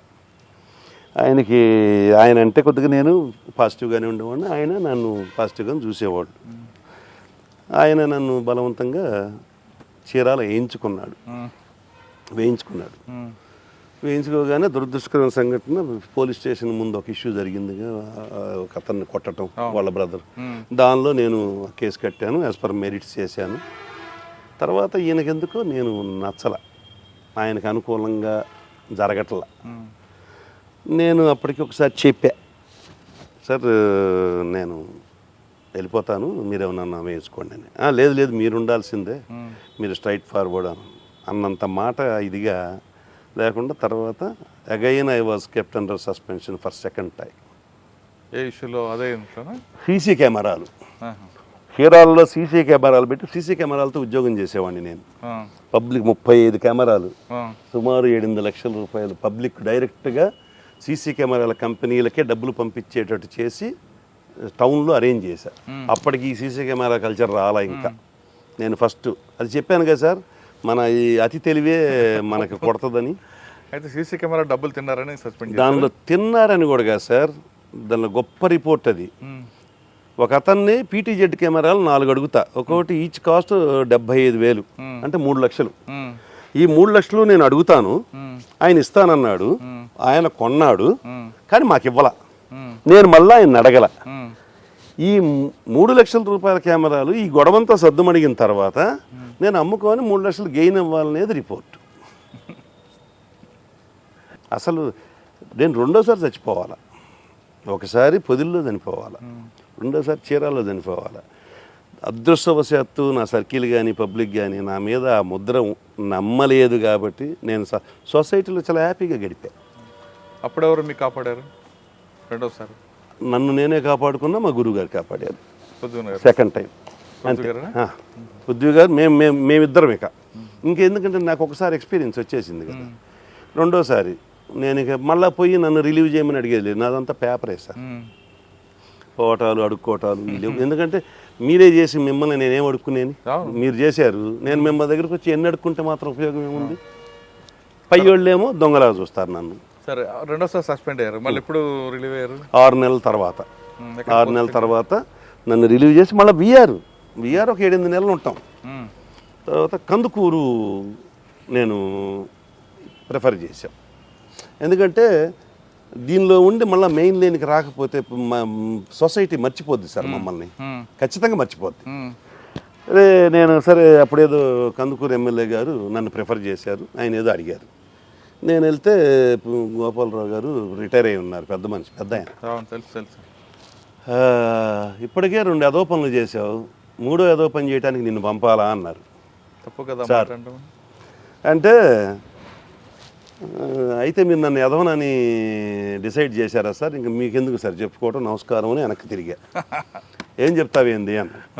2 నిమిషాలు టైం ఇస్తే చెప్తాను సార్ అన్న. చెప్పు ఏం చెబుతావు అని. మళ్ళీ నా దగ్గర ఎప్పుడు రికార్డు ఉంటుంది సార్, చెప్పా కదా, రికార్డు ఇచ్చా. ఈ 3 చదివితే మీకు అర్థమైంది సార్ అన్న. ఆయనకి ఇచ్చినట్టే. ఏముంటుందంటే ఇందులో అన్నాడు. చూడండి సార్, చదివాడు, ఇదేంటి అన్నాడు. అందులో ఏం లేదు సార్, ఆ రిపోర్ట్లో నేను మీకు ఆల్రెడీ నా మీద ఒక అనానిమస్ పిటిషన్ వచ్చింది, అది పెట్టింది ఎవడైతే మా బ్యాచ్మేట్ ఉన్నాడో వాడే పెట్టింది, తిరుమల అని చెప్పాను, అతను పెట్టించింది. అది తెలుసు మాకు. Anonymous petition cannot be enquired as per vigilance commission report ఉంది, ఇందులో సర్క్యులర్ ఉంది. దాని మీద ఆల్రెడీ మా డిఎస్పీ, దర్శి డిఎస్పీ ఎంక్వైరీ చేసి నాట్ ప్రూవ్డ్ అని చెప్పి రాసింది. నన్ను ఈ సివిల్ మ్యాటర్లో నా మీద ఏదో ఒకటి చేయాలి కదా, ఆ పిటిషన్ని మళ్ళీ బయటకు తీసి దాని మీద ప్రజెంట్ ఉన్న డిఎస్పీతో మళ్ళీ రాయించుకొని నన్ను సస్పెండ్ చేశారు. చదివాక ఏమన్నాడు గోపాలరావు గారు? ఇంకే అనేది ఏం లేదు, మరి చీరాలది ఏంది అని అడిగారు. అంటే 50% తగ్గింది పోయింది సార్కి, ఇదేదో పర్వాలేదు అని. అదేందన్నా దాన్ని చూపించా, ఇదిగోండి సార్ రాసిన రిపోర్ట్లో నేను తిన్నానన్న అమౌంట్ ఇదిగోండి సార్, ఫ్యూచర్లో అంట సార్, ఇప్పుడు కాదంట సార్ అని. సరే చూసి సరే చూస్తాలే పో అన్నారు. తర్వాత మళ్ళీ ½ అవర్ తర్వాత మళ్ళీ పిలిచి సరే ఇస్తాలే అని చెప్పాను. తర్వాత ఒక 10 రోజులకి కందుకూరు వచ్చింది. కందుకూరు నుంచి మళ్ళీ మెయిన్ లైన్కి వచ్చేసా. మెయిన్ లైన్కి వచ్చిన తర్వాత మనకి ఎక్కడికి పోయినా మనకు ఒకటి ఉంటుంది కదా సార్, నా సర్కిల్లో ఒక లాకప్ డెత్ లోపాడు. లాకప్ డెత్ అంటే అతన్ని తీసుకొని వస్తుంటే హార్ట్ స్ట్రోక్ వచ్చింది. Custodial death. మా ఎస్ఐ తీసుకొని వస్తుంటే స్ట్రోక్ వస్తుంది, ఇమీడియట్ హాస్పిటల్ తీసుకెళ్తాడు. నేను అప్పుడు సెలవులో ఉన్నా. అప్పుడు సత్యేష్ బాబు గారు, ఈ హెల్ప్డ్ మీ అలాట్. సత్యేష్ బాబు గారు కూడా ఆ రోజున అది యాజ్ పర్ మెరిట్స్ ప్రకారంగానే పోయింది. అతను ఒక మంచి దొంగ, అతను చనిపోవడం. ఆ తర్వాత అదొకటి అయింది. అంటే ఎక్కడున్నా ఏదో ఒకటి సుఖంగా అయితే ఉండే పరిస్థితి లేదు. ఈడ కొద్దిగా ప్రశాంతంగానే ఉన్నాను. అక్కడి నుంచి ఎక్కడికొచ్చారు? ప్రమోషన్ వచ్చిందా? అక్కడి నుంచి సార్ కందుకూరు నుంచి మళ్ళీ 2019 ఎలక్షన్స్కి మళ్ళీ నన్ను లేపారు సార్. అప్పుడు కోయ ప్రవీణ్ సార్ ఎస్పీ, నేను ఎస్బీ సార్ దగ్గర. ఎస్బీ అక్కడ సారు 2 months 47 రోజులు 48 రోజులు ఉన్నారు సార్. ఎలక్షన్ ముందు 2 రోజుల ముందు సారు నేను ట్రాన్స్ఫర్ చేశారు. తర్వాత సిద్ధార్థ కౌశల్ గారు, సిద్ధార్థ కౌశల్తో 2 సంవత్సరాలు పనిచేశాను, 2.5 సంవత్సరాలు చేశాను. SB. ఇంకా నేను ఆయన దగ్గర కొంతకాలం తర్వాత కనిగిరి సిద్ధార్థ కౌశల్ గారు నన్ను కనిగిరి పంపించారు. అచ్చా. ఆయనే కనిగిరి పోయిన తర్వాత కనిగిరిలో కూడా దగ్గర 1.5 years చేశాను సార్. కరోనా టైం సగం అక్కడ కనిగిరి అయిపోయింది. కనిగిరి నుంచి మళ్ళా విఆర్ తర్వాత మళ్ళీ ఎస్బి, అప్పుడు మల్లికా గారికి మేడం. ఎస్బిలో 1 నెల ఉన్నాను, మళ్ళీ ఎస్బి నుంచి లేపి మళ్ళీ విఆర్ అయిన తర్వాత మల్లికా గారికి మేడం టైంలోనే సిసిఎస్ అన్అఫిషియల్గా సిసిఎస్లో చేసేవాడిని. సిసిఎస్లో కూడా నేను ఏడున్నా ఏదో ఒక రికవరీ ఉంటానే ఉంటుంది నాది. అంత మేజర్ రికవరీలు కాదు కానీ కొద్దిగా గట్టిగానే పట్టుకునేవాడిని దొంగల్ని. అక్కడి నుంచి అయిపోయిన తర్వాత సిసిఎస్ అయిపోయిన తర్వాత డిటీసీకి శాలరీ పోస్ట్ కావాలిగా, డిటీసీ సార్, డిటీసీకి వెళ్ళి ఒంగోలు డిటీసీ కొన్నాళ్ళు అయిన తర్వాత నెల్లూరు డిటీసీలో ఒక 8 నెలలు చేశాను. 8 నెలలు అయిపోయిన తర్వాత అక్కడి నుంచి మళ్ళీ ఒంగోలు డిటీసీలో 1 నెల ఉన్నాను. వేమూరు సిఐగా వెళ్ళా. వేమూరు సిఐగా గుంటూరు జిల్లా, అప్పుడు బాపట్ల జిల్లా కింద. అప్పుడు ఒకుల్ జిందాల్ ఎస్పీ గారు, ఆయన ఈజ్ అ నైస్ మ్యాన్. అక్కడికి వెళ్ళాను. అక్కడి నుంచి ఇక November 23rd నాకు డిఎస్పీ ప్రమోషన్ వచ్చింది. యాక్చువల్గా 2014లో రావాలి నాకు డిఎస్పీ ప్రమోషన్. 2023 November వచ్చింది. ఓకే. డిఎస్పీ రాగానే vigilance, Ongole vigilance sir. Okay. Ongole విజిలెన్స్లో 1 year చేశా. ఆ తర్వాత మళ్ళీ ఇక్కడికి వచ్చాను సార్. మొత్తం మీద లెక్కేసుకుంటే 42-43 ఉంటాయి సార్ పోస్ట్. అయితే major portion 99% officers posting sir. ఇది 1-2 పొలిటికల్. సార్ ఇక్కడికి వచ్చేసరికి ఎన్ని సంవత్సరం అవుతుందా? సంవత్సరంన్నర అవుతుంది సార్. ఫ్యాక్షన్ ఒకప్పుడు సార్, మీరు వచ్చేసరికి మొత్తం లేనా ముందే పోయింది అంటున్నారు. Yes sir. ఇక్కడ ఏముంది, క్రైమ్ ఏముంది ఇక్కడ ముందు? ఛాలెంజ్ ఇక్కడ ఓన్లీ ఏం లేదు, ఇక్కడ క్రైమ్ ఏం లేదు సార్. ఇక్కడ యాక్చువల్గా మాకు ఇది ఆర్టీపీపీ అని రాయలసీమ థర్మల్ పవర్ ప్లాంట్ ఉండేది. ఆ ఫ్లై యాష్ ఇష్యూ వచ్చింది మాకు బిట్వీన్ తాడిపత్రి వర్సెస్ జమ్మలమడుగు. అది సార్ట్ అవుట్ అయిపోయింది. ఈ మేజర్ ఇష్యూస్ అవే తప్ప ఓన్లీ 498 కేసులు, 324 కేసులు, పొలం తగాదా కేసులు ఎక్కువగా. ఈ సూయిసైడల్ డెత్స్ ఎక్కువే సార్. పురుగు మందు తాగటాలు అవి ఎక్కువ, కానీ ఫ్యాక్షన్ లేదు. దొంగతనాలు ఎక్కువ. Faction zero sir. అసలు ఫ్యాక్షన్ ఇప్పుడు ఈరోజు మాట్లాడడానికి కూడా లేదు. ఆ ఉన్న వాళ్ళందరూ కూడా ఎవరి పనిలో వాళ్ళు ఉన్నారు, వేరే చోట్లకి వెళ్ళిపోయి ఉన్నారు. పొలిటికల్ ఇంటర్ఫరెన్స్ కూడా మాకు సార్. మేము చెప్పినా వింటారు ఎమ్మెల్యే గారు. అవునా? Okay, good. మేము ఫలానా ఇదని చెబితే ఆయన చాలా పాజిటివ్గా రెస్పాండ్ అవుతాడు. ఆయన కూడా మాకు వాళ్ళని తీసుకురా వీళ్ళని తీసుకురా అని చెప్పి మాకైతే చెప్పరు. మేము మా సబ్ డివిజన్ మాత్రం పొలిటికల్ ఫ్రీగానే ఉద్యోగం ఉంది సార్. మాకు ఫ్రీడమ్ ఇస్తారు, మేము ఏదైనా అడిగినా చేస్తారు. మొత్తానికి జమ్మలమడుగు ఇప్పటికి కొద్దిగా ప్రశాంతంగా ఉన్నట్టు లెక్క. Total my service. ఫైనల్గా చెప్పండి సార్. ఒక ఎంఆర్తో గొడవపడి, తహసీల్దార్ గొడవపడి సార్ యూనిఫామ్ సర్వీస్ మీద ఇంట్రెస్ట్తో వచ్చారు సార్. ఇక్కడ చాలా ఒడిదుడుకులు ఎదుర్కొన్నారు సార్. ఎప్పుడే అనిపించలేదా ఎందుకు వచ్చాం వెళ్ళిపోదామని? అసలు ట్రైనింగ్లోనే వెళ్ళిపోదాం అనుకున్నాను సార్. ట్రైనింగే మమ్మల్ని హింస పెడతారు. ట్రైనింగ్ అంటే అది వేరు, అసలు వేరు. హింస పెడతారు కాబట్టి మధ్యలో నేను 98లో అనుకున్నాను సార్. నేను రిజైన్ చేయలే నా ఏఎస్ఓ పోస్ట్కి, లీన్ మీద వచ్చా.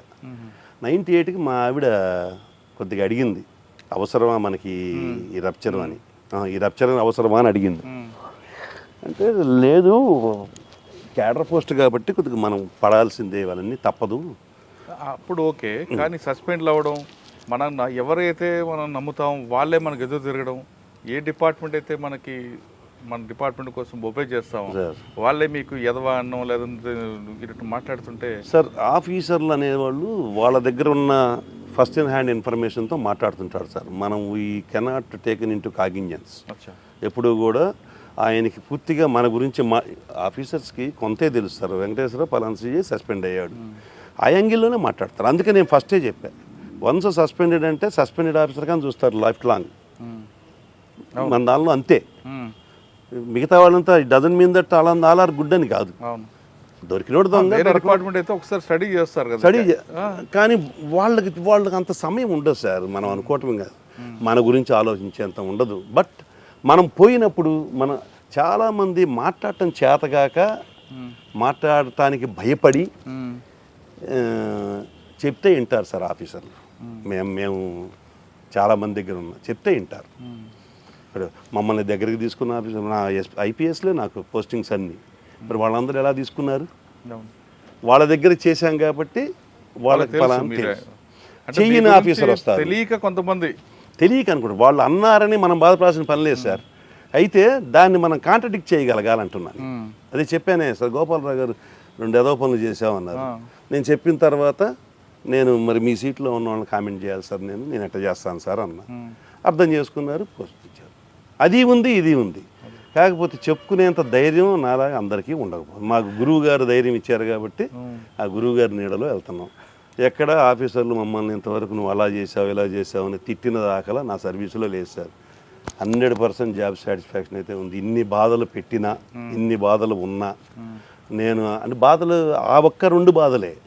మిగతా డిపార్ట్మెంటల్గా డిఎస్పీతో 2 సంవత్సరాలు 2 నెలలు మాట్లాడకుండా ఉద్యోగం చేశానంటే ఒంగోలు హెడ్ క్వార్టర్స్లో ఆషామాషిగా ఎట్లా పడితే అట్లా చేస్తే ఒప్పుకుంటారా సార్ ఆఫీసర్లు? ఎస్పీ గారు ఏమలేదా ఎందుకు మాట్లాడాలి డిఎస్పీతో? ఎస్పీ గారు నాకు ఫుల్ ఆయన చెప్పారు కదా, ఏది ఉంటే అది మనం ఇతను తప్పేం లేదనుకున్నాడు నాకు. కానీ మీకు ఇమ్మీడియట్ బాస్ డిఎస్పీ కదా, ఆయన మీరు ఇగ్నోర్ చేయడం, బైపాస్ చేయడం. ఇగ్నోర్ చేయలేదు సార్, ఎక్కడ ఇగ్నోరెన్స్ లేదు. ఆయన నాతో సరిగా మాట్లాడేవాడు కదా, ఎక్కడా కూడా హయ్యర్ ఆఫీసర్ని లెక్క చేయకపోవటం అది లేదు సార్. నాది ప్రోటోకాలే. ఆయన పలకరించినా పలకరిగిపోయినా నేను పోయి నమస్కారం పెట్టి రావాల్సిందే. నన్ను అసలు పలకరించేవాడు కాదు, కూర్చోమనేవాడు కాదు. క్రైమ్ మీటింగ్లో నన్నొక్కడనే పాయింట్అవుట్ చేసేవాడు. నిన్న జరిగిన కేసు కూడా అడిగేవాడు నన్ను. నేను దానికి కూడా తయారు చేసుకొని పోయేవాడిని. ఆయన కోసం అప్డేషన్ అలవాటు చేసుకున్నా. నాకు ఒకసారి సత్యనారాయణ ఐజీ గారు నా స్టేషన్ విజిట్ చేశారు. సడన్గా వచ్చాడు. నేను ఆ రోజు ఉదయం గుంటూరు ఐజీ చేశారు సత్యనారాయణ. ఆయన వచ్చి చూసి నా డైరీ తీశాడు. డైరీ అప్పటికి 10 గంటల వరకు, ఉదయం 10 గంటల వరకు రాసి ఉంది. చూసాడు, సంతకం పెట్టాడు, పోయాడు. ఇంకొక పోలీస్ స్టేషన్లో, ఐ డోంట్ నేమ్ ఇట్, ఇంకో పోలీస్ స్టేషన్కి వెళ్ళాడు. 15 రోజులు డైరీ రాయలా. క్రైమ్ మీటింగ్ పెట్టాడు మాకు. అందరిని పిలిచి నీ క్రైమ్ ఎంత అని అడిగాడు నన్ను. ఇయర్లీ 500-600 ఉంటుంది సార్ అన్న. అతను లేపి నీ క్రైమ్ ఎంత అన్నాడు. What great thing you are doing. 600 crime ఉన్న అతను డైరీ అప్డేట్గా రాశాడు, నువ్వేమో 15 రోజులు డైరీ లేదు. అతనికి రీజన్స్ ఉన్నాయి. అంటే చెప్తున్నా, రికార్డ్ అప్డేషన్ అనేది చాలా బాగుండేది. మనీష్ కుమార్ సిన్హా ఏఎస్పీగా చేసేటప్పుడు ఫస్ట్ ఆయనకి నాకు టర్మ్స్ లేవు. సారు మిస్రిప్రజెంట్ చేసుకున్నారు. అందరు ఆఫీసర్లు సార్ ఆ టెంపరీగా కాసేపు ఉన్న తర్వాత ఆఫీసర్లు మంచోళ్ళు సార్. అంతే. అంటే మీ గురించి పూర్తి తెలుసున్నాక రియలైజ్ అవుతారు మాకు జరిగింది అది. అలా జరిగింది అన్నమాట. సరే, ఇప్పుడు ఈ డిపార్ట్మెంట్ గురించి మీరు పూర్తి స్టడీ చేస్తారు. ఈ డిపార్ట్మెంట్లో రావాలనుకున్న వారికి మీరు ఇచ్చే మెసేజ్ ఏంటి సార్? ఇప్పుడున్న పరిస్థితుల్లో ఎట్టి పరిస్థితుల్లో ఈ job is a very good job sir. 10 మందికి సాయం చేయగలిగే జాబ్, మనము సెల్ఫ్ సాటిస్ఫాక్షన్ ఇచ్చే జాబ్ సార్ ఇది. అయితే ఇప్పుడున్న పరిస్థితుల్లో ఎంతవరకు వాళ్ళు చేయగలరు ఏందనేది అది మీ నిర్ణయానికే వదిలేస్తున్నాను. నేనైతే జాబ్ని తప్పుపట్టను, డిపార్ట్మెంట్ తప్పుపట్టను. అందరూ గుడ్ ఆఫీసర్స్ రమ్మటారు. 100% రావాల్సిందే. ఎవరు రాకపోతే వ్యవస్థ పోద్ది సార్. ప్రజలకి సేవ చేయాలంటే the best platform police department అంటున్నారు వెంకటేశ్వర గారు. ఆయన ఈ డిపార్ట్మెంట్లో చాలా ఒడిదుడుకులు చూసినా ఇంకా డిపార్ట్మెంట్ ఆయనకి చాలా గుర్తింపు ఇచ్చింది కాబట్టి డిపార్ట్మెంట్ని మాత్రం ఎటువంటి పరిస్థితుల్లో ఒక మాట పడినవని అంటున్నారు. ప్రజలకి మంచి సేవ చేయొచ్చు, మిగతా డిపార్ట్మెంట్ కన్నా పోలీస్ డిపార్ట్మెంట్లో ఎక్కువ సేవ చేయొచ్చు కాబట్టి ప్రతి ఒక్కరు కూడా పోలీస్ డిపార్ట్మెంట్ రండి, సొసైటీ కోసం పనిచేయండి అంటూ అతను చెప్తున్నారు. ఇది వారం వెంకటేశ్వర గారితో ఎక్స్క్లూజివ్ ఇంటర్వ్యూ. వచ్చే వారం మరొక ఇస్తాం, మళ్ళీ కలుద్దాం. అంతకు నమస్తే. Thank you very much. Thank you sir.